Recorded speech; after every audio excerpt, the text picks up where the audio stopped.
میں نے دیکھے دونوں ایران و عرب، مصطفیٰ نایاب ارزاں بولہب، یہ مسلمان زدہ روشن دماغ، اس کا ظلمت خانہ دل بے چراغ، نوجوانی میں بھی مانند حریر، آرزو سینے میں اس کے زود میر، یہ غلام ابن غلام، حریت افکار کی اس پر حرام، مکتب اس سے جذبہ دین لے گیا، تھا وجود اس کا جو اب عنقا ہوا، خود سے بیگانہ ہے یہ مست فرنگ، خواستگار نان جو پیش فرنگ، نایاب جو نہ ملے، عنقا کہتے ہیں ارزاں کو، سستا جو فراوانی سے دستیاب ہو، بولہب حضور اکرم کا چچا جو حضور کا مخالف تھا، مسلمان زادہ مسلمان نسل، روشن دماغ جس کا دماغ روشن ہو، ظلمت کہتے ہیں تاریکی کو، آباد بسا ہوا، ظلمت آباد ایسی جگہ جہاں تاریکی ہی تاریکی ہو، ضمیر کہتے ہیں باطل کو، دل کو، نرم کہتے ہیں نرم و نازک، ریشم کی طرح، عین غلام یہ غلام، ابن غلام غلام کا بیٹا، اندیشہ کہتے ہیں فکر کو،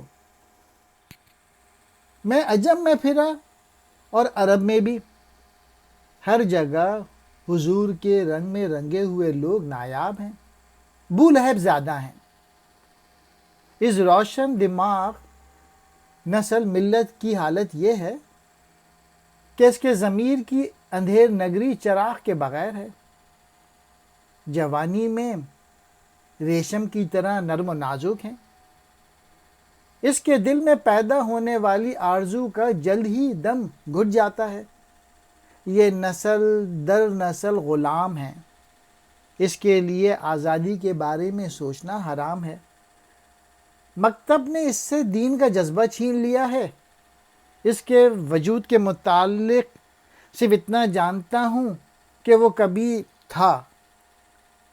اپنے آپ سے ناآشنا ہیں